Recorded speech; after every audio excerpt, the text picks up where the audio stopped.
também falar sobre um assunto relacionado a crianças, que é a modernidade, né.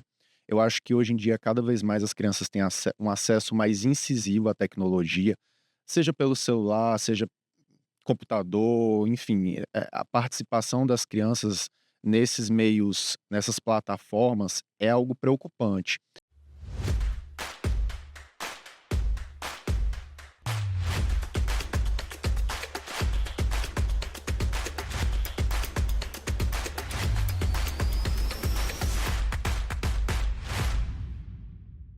Olá pessoal, eu me chamo Ronaire Nunes, sou um dos colaboradores do jornal Correio Brasiliense e hoje eu estou aqui para falar com vocês um pouco sobre o projeto Escolha a Escola do Seu Filho. Para quem não conhece, o projeto é um caderno especial que o Correio faz anualmente. O objetivo é mergulhar dentro do mundo do ensino e da educação e apresentar para os pais aí de casa opções e formas de começar a jornada educacional do seu filho da melhor forma possível. Bom, aqui no podcast do Escolha a Escola do Seu Filho terão vários episódios, mas esse a gente vai se focar um pouquinho mais na criança como autora e educadora de si mesmo. Pode parecer um pouco surpreendente, mas é a proposta pedagógica da Escola Montessori. Para falar sobre um pouco sobre essa proposta, sobre os desafios desse tipo de ensinamento, eu tenho aqui 3 convidadas. Começando com a Márcia Maria, que é a coordenadora pedagógica do Ensino Fundamental 1. Seja bem-vinda, Márcia. Muito obrigada.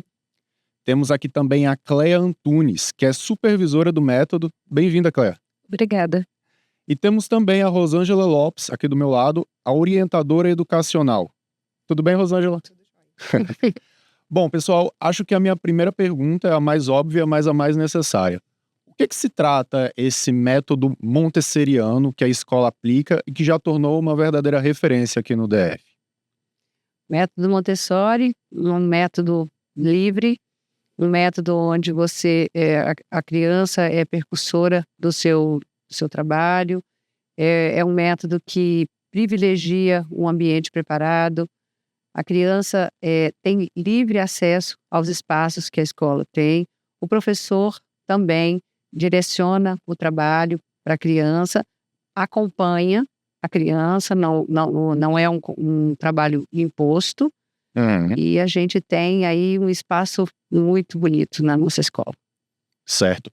Eu vou aproveitar e perguntar também para a Cléia, qual é a diferença, Cléia? Como que a educação da criança pode ganhar usando esse método Montessori do que de um método comum, que é aquela coisa mais engessada? Quais são os diferenciais desse método? A Montessori, quando pensou no método Montessori, ela observou primeiro a criança, para depois, então, ela aplicar a pedagogia propriamente dita, né, dentro de uma sala de aula.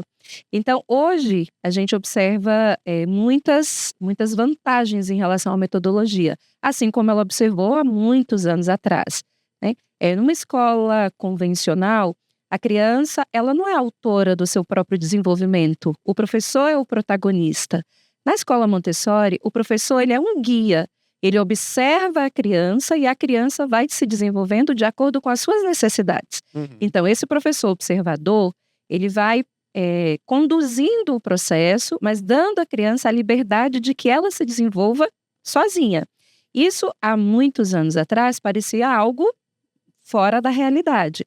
Mas a Montessori conseguiu comprovar, né, ela iniciou os estudos dela e a aplicabilidade da metodologia, primeiro com crianças especiais, e ela percebeu que as crianças especiais tinham um resultado muito maior e muito melhor, apresentou, né, resultados mais palpáveis do que as crianças típicas de escolas convencionais.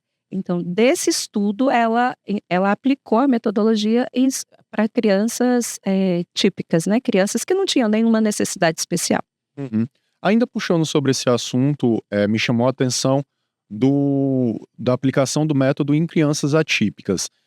Existe alguma diferença nesse tipo de aplicação para crianças atípicas? Porque eu acho que os pais têm muitas dúvidas com relação a isso. Como é que o método é aplicado nesse sentido? As crianças típicas, elas têm uma facilidade grande, maior assim, na sua trajetória, porque o próprio método é autoexplicativo, né? Os materiais de desenvolvimento são autoexplicativos. As crianças atípicas, que talvez numa área ou outra de conhecimento tenham uma necessidade maior, ela tem uma facilidade maior também, porque o próprio material de desenvolvimento traz essa segurança à criança. Então, o professor, um professor montessoriano, jamais vai introduzir qualquer tipo de conteúdo, de conceito, para uma criança de forma abstrata, né? Porque a criança até os 6 anos de idade, ela está no período sensível. O período sensível à linguagem, o período sensível à matemática, o período sensível aos sentidos mesmo. Então, ela tem uma facilidade muito maior de captar essas informações por meio de algo que é concreto. Então, a criança com alguma necessidade especial, uma criança atípica, tendo a sua aprendizagem, né, estabelecida por meio de um material, as vantagens são muito grandes. Então, o aprendizado é muito maior também, além do respeito à individualidade. Sim, sim. As crianças são vistas e elas são trabalhadas de acordo com as suas necessidades. Então, os ganhos também são muito maiores. Eu acho que é um destaque, essa individualidade é um destaque do método. Sim, a gente trabalha muito a individualidade, trabalhamos com a liberdade, que também é um dos princípios da metodologia, mas aí a criança montessoriana, ela não é livre para fazer o que ela quer, da forma que ela quer. Ela é livre... Ia ser bagunça. Ela é livre para fazer escolhas, mas escolhas dentro de um ambiente totalmente preparado para que ela possa fazer escolhas assertivas. Certo. Na verdade, a gente entende que essa atipicidade, ela faz parte de todo ser humano, né? É verdade. Nós temos as nossas necessidades. E quando você está no método Montessori, você pode dar vazão para cada criança optar pela escolha do trabalho que ela quer fazer primeiro. Tudo isso muito bem cuidado pelo professor preparado. Então, como você bem disse, não é solto. É uma coisa que o professor orienta, a gente conduz, mas a gente também fica cerceando para que você tenha realmente a condição de avaliar se todos os objetivos foram atendidos, né? Que a gente tem objetivos. A escola tem objetivo, está aí a BNCC, o MEC que estabelece, então a gente trabalha as mesmas coisas das outras escolas. Eu vou aproveitar, Rosângela, já eu te envolvo na conversa, mas eu quero puxar esse gancho da Márcia, que é uma coisa importante, que eu acho que os pais devem se preocupar em casa. Normas do MEC estão sendo obedecidas, existe um cuidado com relação a isso. Com toda certeza, até porque é o nosso dever e é em detrimento do direito da criança. Então a gente precisa cuidar disso. E isso a gente costuma dizer que existem os objetivos da BNCC e o resto tudo é Montessori. Então isso está inserido dentro do método Montessori, que é um método muito complexo, que é um método que abrange todas as tecnologias, abrange todo o atendimento individualizado, abrange a família, abrange devolver todos os aspectos para você devolver para a sociedade um ser humano na sua totalidade, um desenvolvimento na sua totalidade. Perfeito. E algumas pessoas acham que na metodologia montessoriana, pela liberdade de escolha, a criança faz o que ela quer, né? Erroneamente, algumas pessoas pensam assim, e que a gente não trabalha o conteúdo, né? Nós estamos muito preocupadas, é claro, com todo o desenvolvimento de uma criança. Então, a educação Montessori, ela pensa em formar um cidadão de forma integral. Então, nós não estamos trabalhando e não estamos preocupadas apenas com a questão cognitiva, mas é lógico que ela tem uma relevância. Sim. Né? Os aspectos sociais e emocionais, a Montessori fala que eles precisam caminhar juntos. Porque uma criança que não está bem emocionalmente, ela não vai desenvolver, né, cognitivamente de forma mais tranquila. Então, a BNCC vem trazendo para a gente todo o currículo para cada faixa etária. E o Montessori traz um currículo paralelo ao da BNCC, mas que ele é muito maior. Ele é infinitamente maior. Então, se a preocupação de uma família é que numa escola em que a criança tem a liberdade de escolha, que ela pode ser autora da sua própria aprendizagem, ela não vai trabalhar com conteúdos, é uma ideia totalmente equivocada. É o contrário. As nossas crianças, elas evoluem muito mais em relação ao conteúdo, porque nada é imposto. E também é dada a ela a liberdade e é trabalhada a individualidade. Eu não posso colocar todas as crianças dentro de um mesmo quadradinho, Sim. em que todas têm que resolver as mesmas situações, em que todas têm que fazer as mesmas atividades ao mesmo tempo. Se você já tem habilidades para avançar em qualquer conteúdo, nós vamos avançar, né, por meio dos materiais, de forma sempre concreta, mas nós vamos fazer esse avanço de conteúdos com você, que já demonstrou essa habilidade. Com o outro que ainda não demonstrou, nós vamos potencializar as habilidades dele para que ele também evolua. Opa! Perdão, gente, o meu celular aqui até enlouqueceu, mas eu queria muito aproveitar, Cleia, esse ensejo, porque eu acho que os pais que têm mais de um filho conseguem entender exatamente a nossa proposta. O quanto existem duas crianças que convivem no mesmo ambiente, têm ali, né, referências muito próximas, mas que são tão distintas uma da outra. E eu acho que isso para o pai fica muito claro. O pai sabe que um filho gosta de assistir determinado conteúdo e o outro filho não consegue suportar isso. Agora pensa, pessoal, isso aplicado na educação, o quanto é importante também. Acho que essa é uma forma de exemplificar mais ou menos o que a Cleia quis apresentar.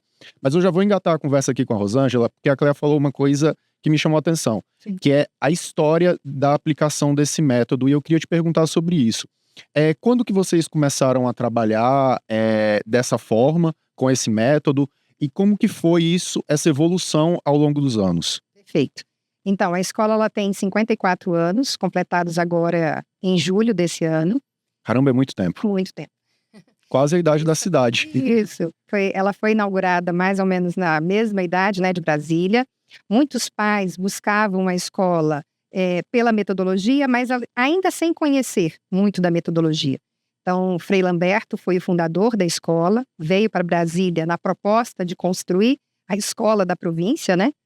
E é uma história que ela vem sendo acompanhada e passa todo um encantamento em relação às famílias que lá passam, né? Passam. Hoje, atualmente, nós estamos recebendo muitos pais que estudaram na escola, né? Então, a gente já começa sim, uma nova geração. Uma nova geração. Então, a escola lá tem 54 anos, ela inicialmente começou apenas com a educação infantil, era voltada até a pré-escola, né? Que até 2009 era assim que era chamado. E em 2001, a escola, então, lançou o Ensino Fundamental 1 da escola, né? Então, aí já tem aí praticamente mais de 20 anos também de história do Ensino Fundamental 1. E em 2022, a escola, então, lançou o Ensino Fundamental 2 da escola, que era um grande desejo das famílias. Vendo toda essa história e todo esse resultado, né, que a Cleia já colocou, vendo toda essa história, os pais ansiavam muito para que a escola desse a continuidade. Então, a escola lançou, mais uma vez, né, abraçou esse desafio, e a escola, então, lançou o Ensino Fundamental 2, seguindo a mesma proposta, né? Sabendo que, na educação infantil, as crianças precisam muito desse concreto, né, que a Cleia comentou. As crianças precisam muito experienciar, as crianças precisam desse ambiente, desse professor, observador, porque ela também aprende pela observação. E à medida em que foi passando, né, os anos foram passando, o Ensino Fundamental 1, ele veio para que essa criança pudesse ter mais condições de abstrair, né, de fazer as suas abstrações, e aí agora lança a mão do Ensino Fundamental 2, no sentido de resgatar alguns aspectos que são necessários ainda que esse concreto aconteça, para que eles possam fazer as suas escolhas de forma mais assertiva, para que eles possam ter autonomia, né, para que eles possam entender a liberdade associada à responsabilidade também, né? Então, e aí vai sendo toda essa construção, e no Ensino Fundamental 2, nós temos também os laboratórios, né? Então, eles também têm esse contato com o concreto, né, que é o que ajuda muito nesse discernimento, nessa proposta de crescimento e desse resultado que nós precisamos ter em relação a devolver, né, à sociedade esses alunos, né, críticos, mas sabendo de suas escolhas, sabendo fazer os discernimentos, tendo pontos de crescimento e principalmente de contribuições, né? Perfeito. Esse é o grande aspecto. Rosângela, eu fiquei com uma dúvida, eu acho que talvez possa ter algum pai em casa que também está pensando sobre isso. Se ele tem um filho que está numa educação básica em alguma outra escola, com um método clássico de ensino, engessado, ele se interessou pelo método da Montessori e quer trazer o filho para o ensino fundamental 2, isso é possível ou... Sim.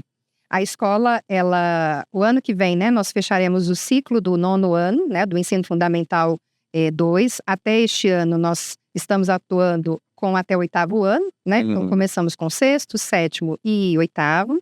E o ano que vem... Que ali já é o começo da pré-adolescência. Isso. E aí fechamos o ano que vem com o 9º ano. Então, nós recebemos alguns alunos que chegam apenas no 5º ano, a partir do 6º, né? Que não conheciam. Então, tanto pessoas que moram em Brasília, quanto pessoas de fora também, né? Que chegam. Acaba que a escola é um pouco referência, né? Em relação ao ensino, em relação a essa educação diferenciada que muitas famílias hoje buscam, por acreditar nesse desenvolvimento pleno, pensando no social, no emocional e no cognitivo também, né? A escola, ela deixou de ter apenas esse papel cognitivo, né? Dentro da metodologia montessoriana, dentro da escola Montessori, a gente se preocupa também com o social, o emocional, porque se uma coisa não está bem, acaba que interfere na outra, né? Sim. Lógico que muitas vezes vão ter pontos, assim, de desequilíbrio, mas a ideia é que a gente possa manter esse cidadão equilibrado e que ele possa realmente se desenvolver. Me surpreende que todas as outras escolas não comecem a aplicar algo nesse sentido, porque parece ser o mínimo possível que a criança deve ter. Bom, mas eu queria voltar o assunto para a Márcia, porque quando a gente fala desse tipo de educação, que é uma educação, como a Cléia falou, que envolve várias camadas e é complexa, a gente tem também de pensar como ocorre a educação dos professores para aplicar esse tipo de método. Como é que funciona? Vocês selecionam professores que têm mais aptidão ou ensinam professores a aptidão? Como é que funciona no sentido dos educadores? A escola hoje, ela é um centro de formação em Montessori. Então, a gente proporciona cursos, acontecem palestras, cursos na nossa escola. E todo professor, para alimentar toda esse diferencial que é o que acontece na nossa escola, ele precisa mesmo, né, estar em constante reciclagem. Então, a gente tem muitos cursos, existem uns cursos que são básicos, né, que a gente aplica na escola, mas que tem outros centros de formação por todo o Brasil. Então, a escola também investe muito em nós. Nós 3 fomos pessoas que conseguimos o acesso ao método por meio do que a escola investe, né? Então, a escola, os professores estão sempre em formação e atualização. Imagina se você falar de um método tão grandioso como a Cléia falou, se a gente não ficar atualizado. Então, existe sempre atualização em relação às crianças também. São elas que norteiam, e hoje você não tem uma mesma criança há 54 anos. Sim. Então, é necessário que a gente se atualize, é necessário que a gente vá de encontro à tecnologia. Então, nós temos hoje o Mind Makers, nós temos a educação financeira, nós temos outras atividades e para atender a essa individualidade, para atender a essa demanda que ela é atual. Perfeito. E eu acho que é importante ressaltar, claro, que é uma prática também da escola Montessori, observar os perfis dos funcionários e aí existe uma ascensão de carreira. Então, todas nós que estamos aqui, um dia fomos professoras. Hoje nós estamos na escola. Então, hoje nós somos, né, nós estamos, né, eu como supervisora e coordenadora, Márcia como coordenadora, Rosângela como orientadora. Mas eu fui professora por 18 anos na instituição. Então, a escola tem essa perspectiva de olhar para o colaborador e perceber quais são as características que ele tem, quais são, né, valorizar aquilo que ele tem de melhor, potencializar o que ele tem de melhor para que isso possa também vir de encontro com o que a gente almeja, né? Por exemplo, um professor. Então, uma estagiária, ela chega na escola, ela não tem muito conhecimento da metodologia, até porque a metodologia, o método não é muito divulgado, não tem muita referência bibliográfica, as pessoas não têm muito conhecimento. Então, uma estagiária vem da faculdade, ela não tem esse conhecimento acerca de todos os materiais. E aí ela está dentro do nosso ambiente. Ela, posteriormente, passa a ser uma auxiliar. Uma auxiliar já formada, ela tem contato com os materiais, tem contato com o professor, tem esse contato com o aluno, e nós vamos observando, né, o potencial dessa pessoa, ela passa a ser uma professora. Uma professora que se destaca, ela passa a ser, então, da direção pedagógica, né, faz parte de uma outra função. E assim sucessivamente. Então, são anos nós todas temos muitos anos dentro da instituição, mas é algo que é uma visão que a instituição tem, né, de potencializar as pessoas e fazer a progressão de carreira dentro da própria instituição. O que já contribui com essa questão da formação. Porque imagina, você pegar um professor, né, contratar um professor que ainda não tem conhecimento para fazer a formação desse professor, o que acontece também, né? Mas a gente prefere ter alguém que já está em convívio, em contato. Perfeito. Assim como é potencializado a questão dos alunos, também é feito com os professores. E nós temos hoje na instituição muitos professores que passaram por esse caminho, né, que a Cléia comentou, de estagiários, professor, né, e hoje são professores, né, atuando e acreditando também e contribuindo com a metodologia. Perfeito. Bom, a minha próxima pergunta, a Márcia já deu uma pincelada, mas eu estou percebendo que existe uma tradição desse método Montessori que não fica só na tradição, mas também existem novos projetos, como o Mind Makers e o Inglês by Thomas Jefferson. Eu queria aproveitar e perguntar para a Cléia como que esses projetos funcionam, existem outros, enfim, como que ocorre essa integração do novo com esse método Montessori? Então, se a gente parar para pensar a educação hoje, a educação evoluiu bastante, né? Embora ainda tenhamos que evoluir mais. Se a Maria Montessori ainda estivesse entre nós, com certeza outras evoluções já teriam acontecido. Então, nós não podemos ficar paradas no tempo, porque nós temos uma metodologia própria. Nós precisamos aliar a nossa metodologia a tudo aquilo que a gente tem aí fora, né? Tudo aquilo que a gente percebe que também são as necessidades das crianças e dos nossos alunos hoje, das crianças, dos adolescentes. Então, nós introduzimos há uns 5, 6 anos atrás esse projeto do Maker, que é um projeto que vem trazendo a questão do pensamento computacional, mais aliado à nossa metodologia, porque o Maker é um trabalho manual. Então, eles fazem alguns projetos no computador e depois eles vêm para a parte prática, para a parte concreta. Então, a gente está sempre aliando aquilo que é novo, que é uma novidade, que é uma necessidade, também a nossa metodologia. A questão do inglês. O inglês hoje é algo que, né, é primordial. Né? Falar inglês hoje é algo que é realmente necessário. Então, a nossa escola fez um projeto, tem uma parceria com a Casa Thomas Jefferson, e nós temos aulas de inglês, dependendo da idade, de 3, 4 até 5 vezes por semana, dentro da nossa grade horária. Então, para não comprometer o horário que a gente já acreditava, né, que seria importante para a metodologia, para o trabalho individualizado, nós ampliamos esse ano a carga horária. E aí o inglês entrou como algo adicional. É dentro da carga, né, dentro da grade, mas veio como algo adicional. E aí uma criança que está no integral, né, no contraturno, que fica de manhã no regular e à tarde no integral ou vice-versa, ela tem inglês todos os dias também. Então elas podem ter de 3 até 9 aulas de inglês todos os dias. No início foi um desafio, porque aliar a metodologia a uma aula de inglês, né, são situações... as professoras não tinham ainda essa formação, essa preparação. Então, nós estamos fazendo dentro da própria escola. E hoje elas já trabalham de forma montessoriana o inglês. Elas trabalham com material concreto, elas já fazem as adaptações curriculares para as nossas crianças atípicas. Então, é um trabalho que veio para agregar. Tem a educação financeira também, que foi algo que nós percebemos uma necessidade. O mundo está capitalista e as crianças muito consumistas também. É fundamental. Acho que uma das minhas maiores mágoas foi nunca ter aprendido a fazer o imposto de renda e ter de aprender só depois de adulto não é fácil. Então, nós temos a educação financeira também como projeto, dentre outros. Nós temos um projeto leitura, em que toda semana a criança leva um livro para casa para ler. Fundamental. E na segunda-feira ela leva o livro novamente e aí ela vai falar sobre aquilo que ela leu, o que ela gostou, o que ela não gostou, até para trabalhar também esse senso crítico. Tem crianças que voltam e falam, eu não gostei do livro, eu não gostei do que o autor colocou, eu não gostei das imagens.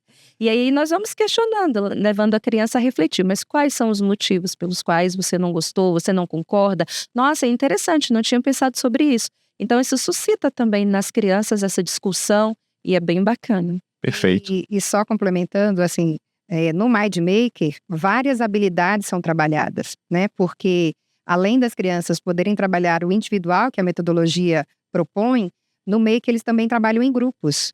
E muitas vezes... Sociabilidade. Socialização. E aí, muitas vezes, lidar do grupo, porque os conflitos também acontecem, né? E aí lidar no grupo, às vezes ele é feito por meio de um sorteio. Então, muitas vezes eu não escolho com quem eu vou ficar. Mas esse movimento faz com que as crianças aprendam a lidar com o outro, às vezes a ter a oportunidade também de ficar próximo de alguém da turma que ele também até então não teve contato. Então, querendo ou não, são habilidades que são trabalhadas, né? E que às vezes eles se frustram, vem a frustração, vem essa forma de também poder ficar mais flexível, né, as realidades que vão acontecer. Então, tanto nas aulas de MindMaker quanto nas aulas de inglês, é possível a gente trabalhar, né, outras habilidades e reforçar habilidades que são trabalhadas na metodologia, né, habilidades e inabilidades. E Perfeito. É importante também dizer que os projetos que são pensados é muito mais pela demanda que vem das crianças do que necessariamente que a gente entende que é necessário. Isso é interessante. Muito interessante. A questão da educação financeira foi uma coisa que a gente viu as crianças levando, percebeu que as crianças estavam construindo pulseirinhas, vendendo dentro da escola. Então, para normatizar isso e fazer isso de forma correta, consciente, né? A gente colocou o projeto na escola para que a gente desse essa sustentação e essa orientação. O próprio projeto ajudar as crianças. Hoje a gente tem crianças que fazem as suas pulseiras, os seus colares, os seus brincos, lápis, enfeita e que faz essa venda, né, vamos dizer assim, para poder economizar, comprar aquilo que quer, né? Tem também a parte de doação. Então, dentro do projeto escolhe uma pessoa que você entende que ela está precisando, pode ser da comunidade escolar ou fora dela, e aí a gente faz uma caixinha, as turmas fazem uma caixinha junto com as famílias.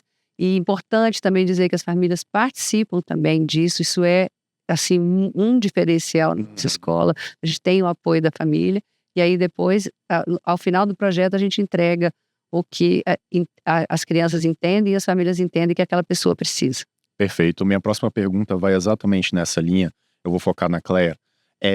Quando a gente fala em escola, em educação, muitos pais e a sociedade em geral tem a errônea ideia de que é só colocar a criança na escola, que os problemas serão resolvidos, ela vai ser criada e vai dar tudo certo. Eu queria entender como o método Montessori engloba as famílias. Existe essa preocupação, como a Márcia já citou, mas como é que é na prática? A escola é muito aberta, né? Nós somos muito acessíveis. Então, as famílias, quando chegam, elas passam primeiro pela coordenação, quando visitam a escola, para compreenderem um pouco sobre a metodologia. É lógico que esse primeiro momento, esse primeiro contato, não dá às famílias condições de compreender tudo o que acontece. Sim. Né? Então, nós temos, ao longo do ano, nós temos momentos que chamamos de oficinas montessorianas.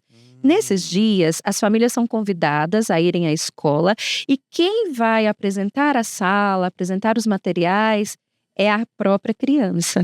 Então, é a criança que faz esse trabalho de dizer para o pai o que ela faz durante o período letivo dela. Então, é um momento bem interessante. Mas nós temos outros momentos, vários dentro da escola. Nós temos acolhida, toda terça ou sexta é um momento em que... A gente recebeu um recadinho aqui, mas a gente já entendeu. Pode continuar, Cléia. Então, nós temos outros momentos também que as famílias estão dentro da escola. Na educação infantil, esse momento é chamado de acolhida. Então, toda quarta-feira, as famílias vão com as crianças e uma turma faz uma apresentação, quer seja algo cultural ou algo voltado para a metodologia. Lá no ensino fundamental, elas têm nas terças e sextas, que a gente chama de Criarte. É um momento que a própria criança também tem a possibilidade de se colocar, de colocar as suas habilidades ou de apresentar algo relacionado à metodologia. Nós temos os atendimentos individualizados às famílias. Então, uma família tem dificuldade em dar continuidade ao trabalho com a criança, por exemplo, em relação à subtração, em relação à potenciação, em relação à raiz quadrada. Então, ela vai... Meus pais tinham essa dificuldade. E no Montessori a dificuldade é muito maior, porque os pais, eles aprenderam de uma forma tradicional, né, de uma forma que não era concreta. Hoje as crianças aprendem de forma concreta, com o material. E o pai, ele vai ensinar aquilo que ele aprendeu. Então eles têm dificuldade. Quando ele vai à escola e a professora ensina como ela ensina a criança, o pai fica encantado e ele diz, por que eu não aprendi assim? Exato. Então, nós temos esses momentos abertos às famílias. Temos também, bimestralmente, as reuniões com os pais, onde as professoras vão falar sobre o desenvolvimento da criança, mas elas, em geral, apresentam um material montessoriano para que a família tenha o conhecimento. Então, a escola é muito dinâmica, mas é muito acessível também. As famílias têm esse contato direto para que elas possam compreender e contribuir com o processo. Perfeito. Uma observação só, que eu acho que é um diferencial da escola, e que particularmente quando a gente fala isso aos pais que chegam, eles não entendem, mas à medida em que vivenciam, eles entendem a importância, né? Na nossa escola a gente tem o dia do reconhecimento. Então, todo início de ano, né, nós fazemos essa apresentação para as famílias e para as crianças de como vai ser aquele ano para ela. Então, é chamado dia do reconhecimento. Então, geralmente acontece a reunião com os pais, no dia seguinte é o dia do reconhecimento. E aí essa criança, ela vem e a família junto com ela, né, vai entendendo como será a rotina daquele ano que ela vai vivenciar. E ao longo, né, do ano, além das reuniões bimestrais que a Cléia colocou, a gente também tem momentos de roda de conversa com as famílias. Então, nós temos um projeto, por exemplo, no 5º ano, que é realizado pelo SOI e pela psicologia da escola, que é um projeto onde a gente vai falar das transições, porque até então a escola não tinha o ensino fundamental 2, né? Então as crianças saíam no 5º ano, iam para esse universo, né, de escolas, e muitas vezes sem saber como seriam, né? E aí, então, é feito esse projeto com os alunos do 5º ano. O projeto é Novas Fases, Novos Cuidados, e aí elas vivenciam isso. E a gente faz essa apresentação às famílias por meio de uma roda de conversa. Convidamos as famílias, nós colocamos uma urna na sala. Essa urna, são com perguntas das crianças, né, dos alunos, e aí a gente faz todo esse trabalho baseado nessas perguntas, nessas dúvidas que eles mesmos trouxeram, né? E aí é feito todo esse trabalho, e é desenvolvido, né, de acordo com as necessidades que aquele 5º ano nos trouxe. Além disso, existem outros movimentos que são feitos por anos na escola, né? Então, roda de conversa com o 3º ano, 4º ano, de acordo com o assunto e com as necessidades, né? A gente, esses dias comentando em relação à questão da educação, da própria preparação dos pais em relação a essa escolha, né? As escolhas, e os pais, eles trazem muito esse sentimento, às vezes, de culpa, né? Será que eu estou escolhendo da melhor forma? Será que está atendendo ou não? Então, por meio dessas rodas de conversa ou por meio dos atendimentos individuais que nós fazemos às famílias, a gente vai conseguindo alinhar um pouco dessa dificuldade que a família vem a ter, né? A proposta que a escola tem, e sugerindo também estratégias nesse processo que a gente sabe que é complicado, né? Como você falou no início, Rony, que as crianças, mesmo em casa, os pais, eles têm 2 filhos ou 3 filhos e cada um com uma necessidade, né? E na sala de aula também não é diferente, né? A gente tem ali alunos com necessidades diferentes e que a escola, né, a metodologia, ela vai procurando entender, né? Nós temos também momentos não só com os profissionais da escola, como também outros, né? Profissionais que vêm, especialistas que vêm à escola para poder falar também com o grupo de pais, né? Então, agora, no início desse mês, nós tivemos um encontro, e que foi muito bacana, onde a profissional veio para falar um pouco sobre conflitos, sobre bullying, né, cyberbullying, que são assuntos que estão aí e que nós precisamos também, né, ajudar e contribuir com as crianças. Eu queria pegar esse gancho, Rosângela, para falar um pouco sobre, acho que todas também podem responder, se assim entenderem necessário, mas eu acho que é importante a gente tirar um momento para pensar sobre a importância do cuidado emocional das crianças. Porque eu imagino que muitos pais talvez não entendam a necessidade disso, a importância, só adulto que precisa de ajuda emocional e etc.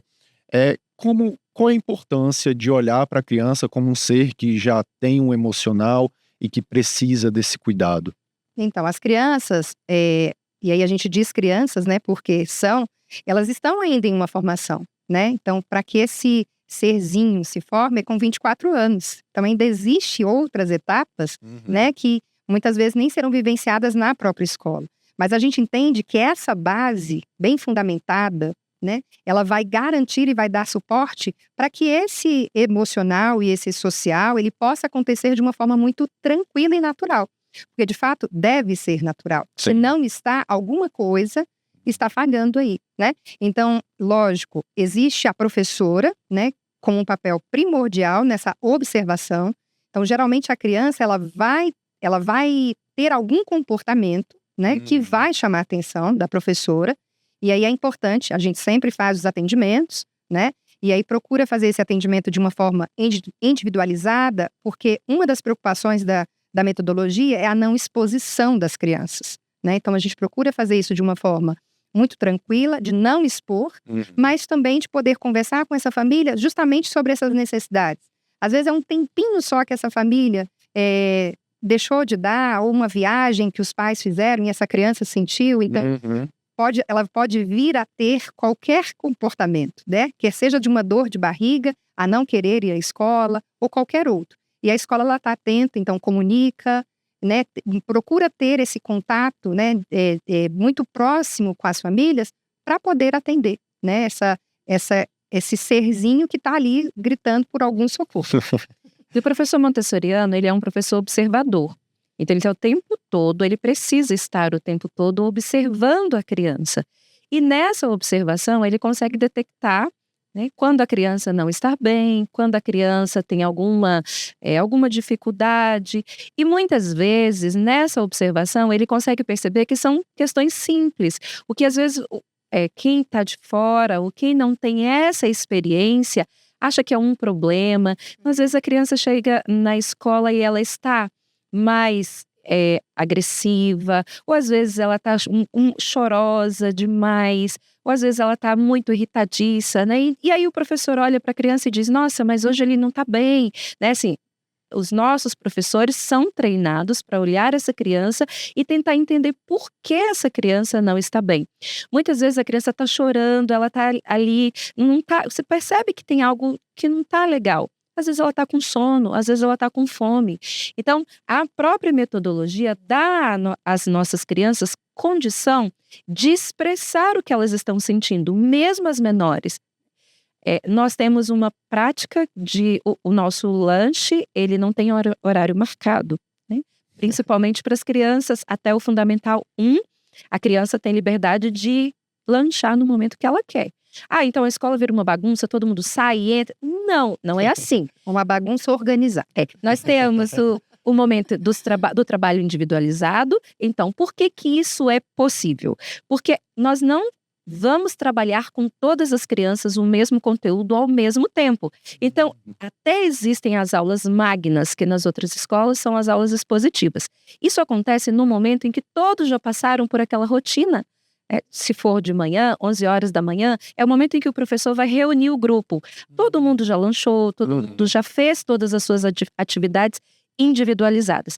Muitas vezes a criança pequenininha é dada a ela essa autonomia também. Uma criança de maternal Com 1 ano e meio, é dada a ela a liberdade de pedir para lanchar quando ela quer. Ah, mas ela não fala. Ela ainda não tem condições, mas nós vamos trabalhar para que ela tenha. Então, muitas vezes, ela está chorando.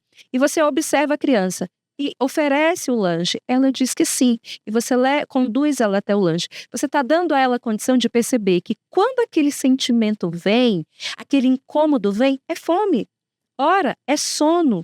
Ora, é algo que está doendo, que não está legal. Está ensinando. Você está ensinando. Então, a própria metodologia vai conduzindo esse processo de você conseguir se perceber, de se entender, né? Então, as questões emocionais são muito observadas e são trabalhadas, mas isso para a gente é algo tranquilo. Assim, e eles conseguem, à medida em que eles vão fazendo todo esse treino, eles vão conseguindo nomear, inclusive a questão dos próprios sentimentos, né? E a ideia é ele poder se identificar, ele poder nomear esse sentimento e ele poder criar estratégias de resolução para aquele sentimento. Saber se expressar. Saber se expressar, né? Que com isso eles vão entendendo, né? Eles vão tendo essa dinâmica de poder compreender, que é uma questão que na metodologia trabalha muito, né? O eu trabalha muito essa questão da identidade. E aí, com isso, eles vão conseguindo, então para isso, então é fome, então primeiro eu vou comer. Atender primeiro às suas necessidades básicas, né? E aí depois conseguindo compreender se existem outros complicadores que precisa da ajuda, inclusive, do adulto, né? Então, eles também têm essa liberdade de escolher e de chamar, né, o adulto para quando não dão conta de nomear. E quantos de nós, adultos, não conseguimos nomear os nossos sentimentos, né? Nós, mulheres, Sim, com certeza. Às vezes a gente, num período do mês, a gente quer matar alguém que passa na nossa frente. É simplesmente uma tensão pré-menstrual. Você não consegue identificar os sinais que o seu corpo estão te dando. E aí, como você pode querer que uma criança que está em todo o processo de desenvolvimento consiga dar nome àquilo que ela sente? Então, mas se a criança é trabalhada desde muito pequena, isso vai facilitar, né? Esse processo vai ser facilitado. Ela vai conseguir perceber aquilo que ela sente e muitas vezes ela sente raiva e tá tudo bem. Você pode sentir raiva, você pode sim ter alguns sentimentos que não são tão legais assim. Mas o que nós vamos fazer com isso quando esse sentimento vier? Sim. É a questão da liberdade, né? Que é uma liberdade com responsabilidade, que a gente entende também, precisa entender isso, que fazer escolhas não é uma coisa muito fácil, né? Então você precisa descobrir, se autoconhecer, se autorregular para você ter certeza daquela escolha. E aquela escolha que você faz, e aí a gente está dizendo de adulto, mas uma criança também tem essa capacidade de responder pelas suas escolhas. Então ela não vai apontar quem foi que fez isso, foi ela que fez. Então ela volta atrás, revê o que ela fez, consegue direcionar, né, todo o trabalho de novo. Ela pode fazer isso de novo, porque a própria rotina dá essa liberdade. Então essa questão de ir e vir aos laboratórios, trabalhar matemática ou na sala de aula ou no laboratório de matemática, eu escolho. Se lá eu decidi ir para o laboratório, não achei muito bom, por algum motivo, e esse motivo ele é único, ele é pessoal, eu volto para a sala de aula e continuo o meu trabalho lá. Ou eu posso simplesmente deixar o trabalho para amanhã, porque ele vai anotar, ele tem um controle de todo o trabalho que ele faz, de todo o caminho que ele percorre, ele tem um controle supervisionado pela professora. Perfeito. Eu acho que ficou muito claro para mim que é um método humanizado, que vê a criança além de um número, né? Além daquela receptor de conteúdo. Mas o nosso tempo está correndo, mas eu acho que é muito importante para os pais também falar sobre um assunto relacionado a crianças, que é a modernidade, né? Eu acho que hoje em dia, cada vez mais as crianças têm um acesso mais incisivo à tecnologia, seja pelo celular, seja computador, enfim, a participação das crianças nesses meios, nessas plataformas, é algo preocupante. E eu queria entender de vocês como é que a escola deveria responder a essa nova era da tecnologia, sim, a todo momento, e especialmente com as crianças. Existe algum segredo? Então, a escola, ela entende, né, essa questão das tecnologias, e isso é dado a possibilidade, acho que o MindMake ele vem aí também para suprir também essa necessidade. Mas uma coisa que é extremamente importante a gente frisar é que na nossa escola, a criança, ela entende o brincar. Ela aprende o brincar, né?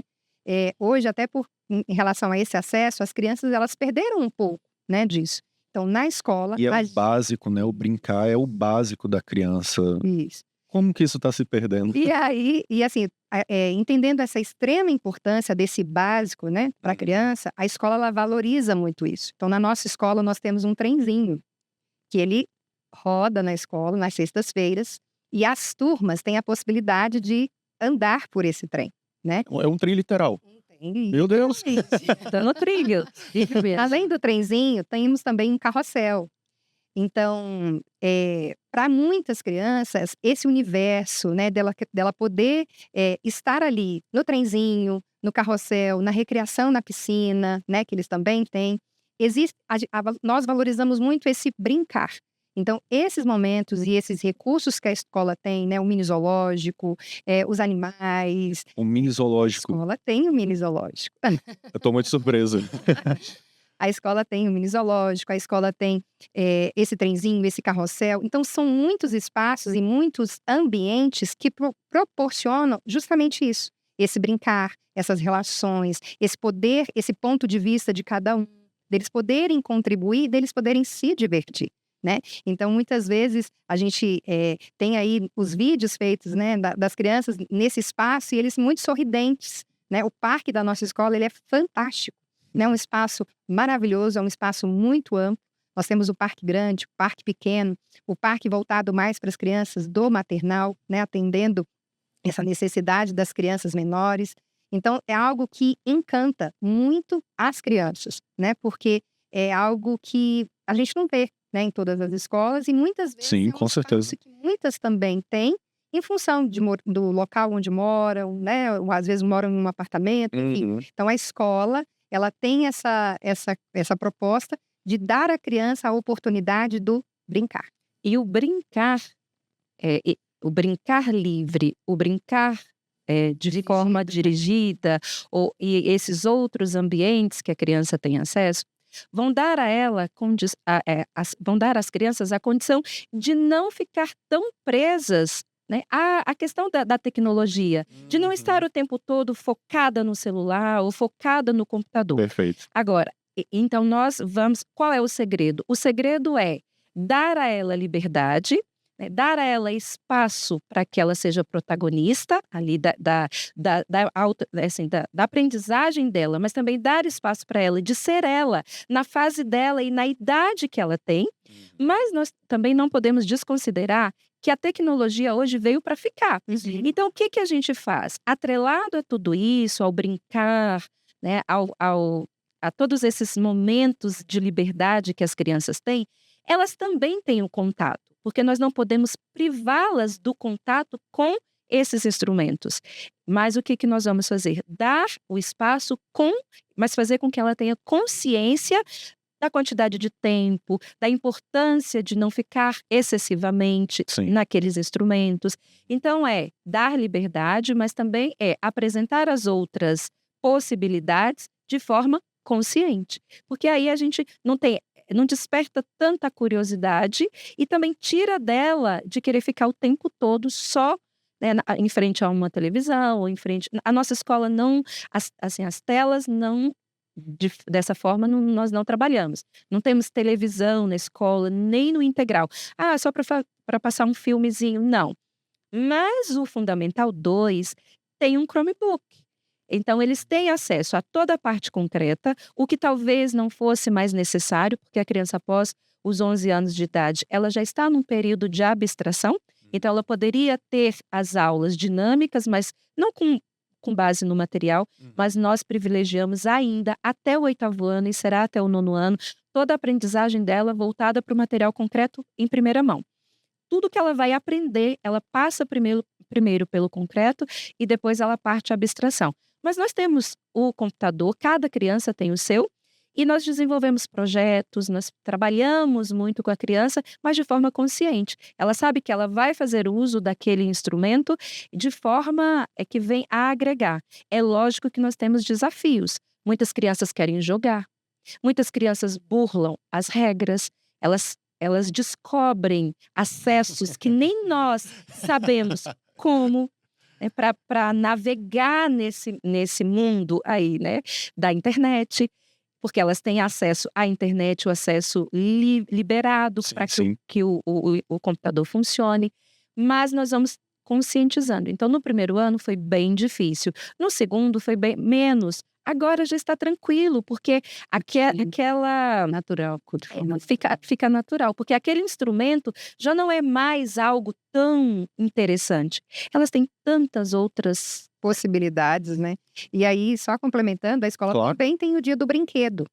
E aí, se a coisa né, se a tela ou os brinquedos tecnológicos fossem algo que chamassem muito a atenção, eles não trariam, por exemplo, nesses dias do dia do brinquedo, jogos, para que eles possam brincar em grupos, né? E é muito gostoso vê-los ali sentados, brincando, conversando, ensinando, né? Porque à medida em que eles trazem os jogos, eles também ensinam os outros a brincarem também, eles procuram incluir as crianças, né? Então é um processo que acontece de uma forma muito natural, que nos encanta, né? Sim. Encanta a todo mundo que vê e traz um grande aprendizado para isso. Eu achei que é uma forma muito inteligente de encarar a tecnologia, que é você dar opções. Você não está restringindo, mas você está fazendo a criança escolher. Isso é muito inteligente. Bom, a gente já está no nosso finalzinho, mas eu queria abrir o espaço, Cleia, para você falar alguma coisa que talvez eu não tenha perguntado, mas que você acha importante pontuar, tanto sobre o método quanto da escola. Os pais têm, em geral, muita dúvida, né, de como funciona a metodologia, das áreas de conhecimento. Então, eu vou explicar um pouquinho sobre as áreas de conhecimento, como é uma sala montessoriana. Então, ao entrar na nossa escola, ele se depara com uma sala muito diferente das salas convencionais. Essa sala, ela é dividida em 5 áreas de conhecimento até o primeiro ano. Então, nós temos várias estantes com materiais montessorianos ou materiais pedagógicos, todos materiais de desenvolvimento. Todos eles têm um controle do erro, né? A própria criança consegue perceber quando ela está equivocada. Nós nem chamamos na nossa escola de erro, chamamos de engano. Então, quando ela se engana, o próprio material dá a ela a condição de corrigir. Porque a autoeducação é um dos princípios da metodologia. Então, a Montessori acreditava que a criança tem a capacidade de aprender sozinha. E por isso o professor não é o protagonista. O protagonista da nossa escola é a criança. É ela quem passa por todos os materiais e ela que vai buscando buscando o que é de maior interesse para ela. E então nós temos as áreas de desenvolvimento. Nessas áreas, nós temos várias estantes com materiais de desenvolvimento. E aí são 5 áreas, a matemática, a linguagem, a educação sensorial, porque até os 6 anos de idade eles estão bem ao período sensível, então os sentidos estão todos postos naqueles materiais para esse desenvolvimento. A vida prática é onde a criança trabalha com materiais e depois ela coloca em prática aquelas situações, né, no seu cotidiano. Por exemplo, ela aprende um telaio de cadarço a amarrar o seu próprio cadarço. Se você diz para a criança, você precisa aprender a amarrar o seu cadarço, isso é muito chato para ela. Mas se você apresenta a ela um telaio colorido com um cadarço que ela coloca, tira o cadarço e que ela tem possibilidades, inclusive, de colocar o cadarço da maneira como ela quer, aquilo é atrativo. Então, ela aprende com o material e coloca em prática nas situações do cotidiano. Assim como lavar a roupa, lavar a louça, limpar o chão. São várias atividades que nós temos na vida prática. Ela lava a roupa, vai na pia, busca água, lava, depois ela enxágua, depois ela coloca a roupa para secar. Tudo isso tem um objetivo direto, que é a criança colocar em prática essas situações no cotidiano dela. Mas tem por trás disso um objetivo indireto, que é o desenvolvimento da coordenação motora fina. Sim. Então, à medida que a criança está trabalhando, ela desenvolve tônus muscular, ela desenvolve movimento de pinça, ela desenvolve o controle muscular. Então, tudo isso por meio da vida prática. E a outra área é a educação cósmica. Essa área de conhecimento engloba as disciplinas de história, geografia e ciências. Então, qual é o nosso objetivo maior? É a criança perceber que tudo está interligado, né? Que no nosso planeta, no nosso ecossistema, tudo está interligado. E que nós temos uma obra que foi construída, pensada para que nós estivéssemos aqui, que é o nosso planeta, mas nós precisamos dar continuidade a essa obra. Como? Preservando, cuidando, tendo ações que vão contribuir para que todo esse nosso planeta progrida e não regrida. Né? A exemplo que está acontecendo agora, né? O aquecimento global. Temos adultos que precisam aprender. Também. As estações não são mais definidas, nós estamos em agosto, nós estamos ainda com frio, agosto é um período de muito calor. Sim. Né? Nós não tivemos chuva ainda, ok, mas as estações não são mais como elas eram, né? Antes, não são definidas. Então, essas áreas de conhecimento vão dar à criança a possibilidade de passar por todo o conteúdo do currículo, todo o conteúdo está posto ali. Eles são organizados, os materiais são organizados da esquerda para a direita em nível de complexidade. A criança não precisa passar por todos os materiais, mas ela precisa entender que para chegar, ela pode pegar o primeiro e pegar o 10º, em ordem de hierarquia, mas que para fazer o 10º, ela tem que ter pré-requisito. Ou ela passou por todos os outros, ou então ela já tem uma habilidade para chegar àquele material. Então, a Montessori dizia que você nunca deve dar uma ajuda à criança e que ela não solicitou. Toda ajuda desnecessária dada à criança, quando você acha que você pode, né, a criança está trabalhando com material e ela está tentando uma nova possibilidade e você diz para ela, não é assim, esse material foi pensado dessa forma, mas ela vem com outra possibilidade, talvez a forma como ela pensou é muito melhor do que a forma que foi pensada. Sim. Então a gente permite que a criança levante hipóteses. O que ela não pode fazer é brincar com o material. Porque nós temos materiais de desenvolvimento que foram pensados de forma científica, como é a metodologia para o desenvolvimento da criança. O brincar como a Rosângela colocou, é o brincar livre, é o brincar de forma coletiva, é o passeio no trem, é o passeio na escola, nos gramados. Existe o brincar. Nós trabalhamos com a criança o senso de ordem. Ela precisa entender que quando ela está trabalhando, ela está de fato trabalhando. Isso acontece de forma muito natural e é lindo de observar. Quando pessoas que não conhecem a metodologia, não conhecem a escola, chegam à porta das salas, as crianças estão em um nível de concentração tão grande que elas parecem um pouco deselegantes. Elas parecem não muito educadas. Porque talvez você chegue na nossa escola e você chegue à porta e fique parado lá por alguns minutos e elas não te percebam. Porque o nível de concentração é tão grande que ela está ali, ela não está vendo o que está ao redor. Né? O que também traz muito mais normalização, traz menos indisciplina. Porque o que traz essa normalização e o que traz essa concentração? É a criança fazer aquilo que ela tem interesse. Perfeito. Não aquilo que é posto a ela e ela é obrigada a fazer. Ela está fazendo aquilo de acordo com o interesse dela. Então, a concentração acontece de forma natural.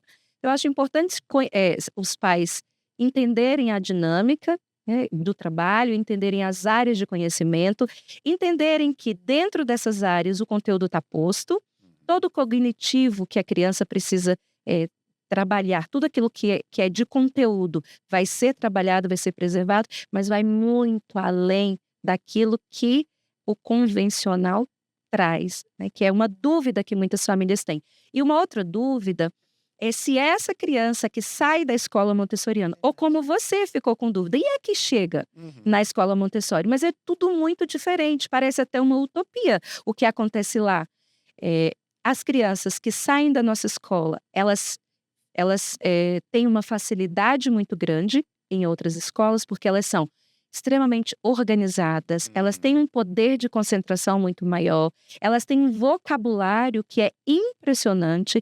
Então, em qualquer escola, a dificuldade maior dessa criança é a liberdade, que ela não encontra em outras instituições. Para ser quem ela é, para colocar o que ela pensa, essa é a maior dificuldade. Mas a criança que chega, ela se adapta muito mais rápido, Porque ela vem de um ambiente em que ela não tem liberdade. E muitas vezes ela tem indisciplina porque ela é obrigada a fazer aquilo que ela não quer fazer.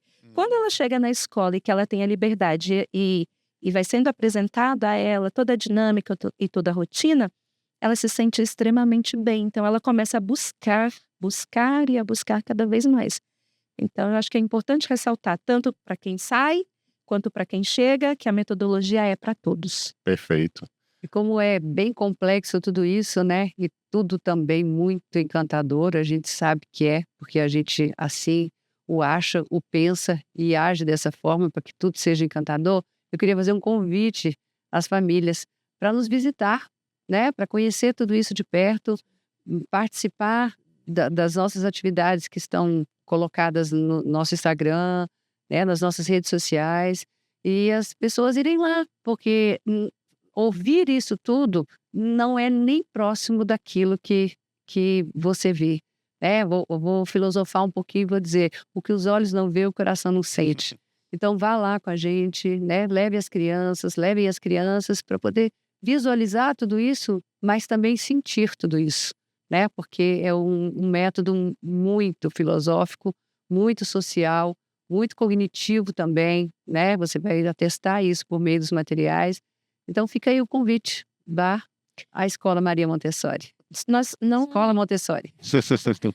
nós não demos muita ênfase, não tivemos espaço para colocar que a nossa escola também tem o turno integral. Sim, por favor, fale. Algumas crianças ficam na escola o dia todo. E há 3 anos atrás, quando o Fundamental 2 foi pensado, foi um investimento muito significativo, que foi a construção de um prédio novo com todas as necessidades para atender, mas todas as... me fugiu agora a palavra. As dependências. Todas as dependências foram pensadas para atender as demandas e as necessidades das crianças de Fundamental 2, que são diferentes das crianças de Fundamental 1 e das crianças de infantil. Sim, sim. E agora nós estamos com a construção de um prédio totalmente novo, com para atender toda a demanda do integral. Então, tudo aquilo que nós entendemos que era necessário para atender uma criança que passa o dia todo na escola, foi pensado e projetado, e esse prédio ficará pronto no final de 2024. Então, para 2025, o prédio está todo novo. E aí, como funciona?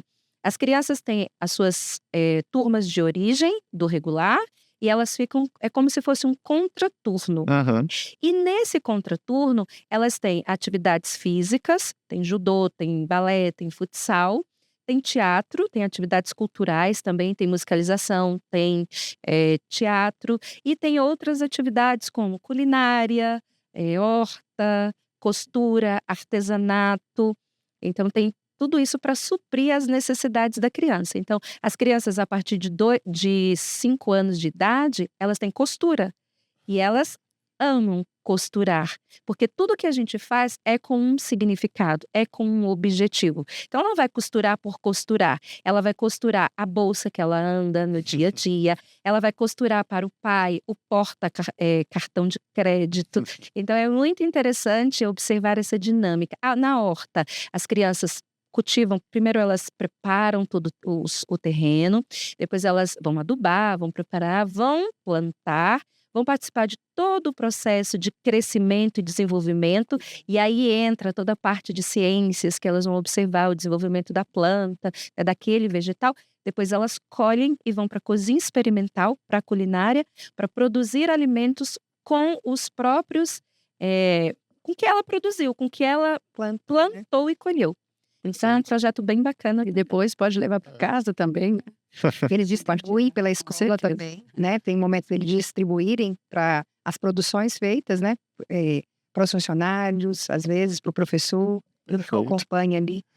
Bom, a gente até passou um pouquinho do nosso tempo, mas eu acho que ficou tudo bem claro. Eu queria muito agradecer a presença da Márcia Maria, coordenadora pedagógica do Ensino Fundamental 1 da Escola Montessori, a Cléia Antunes, supervisora do método da Escola Montessori, e a Rosângela Lopes, orientadora educacional da Escola Montessori. Muito obrigado a todas. Vocês gostaram do nosso bate-papo? Foi excelente. Nós ficaríamos aqui muito mais tempo. E é sempre muito bom falar da escola. Né? Sempre, até porque pela história, né, de toda da escola. Então, assim, é sempre muito bom. É isso. Muito obrigado, meninas. Mais uma vez, pessoal, essa é a proposta do Escolha a Escola do Seu Filho, o especial que o Correio Brasiliense faz anualmente, apresentar as opções, apresentar possibilidades para os primeiros passos da carreira educacional do seu filho. Espero que todos tenham gostado. Muito obrigado. Até a próxima e tudo de bom. Tchau, tchau. Tchau, tchau. Tchau.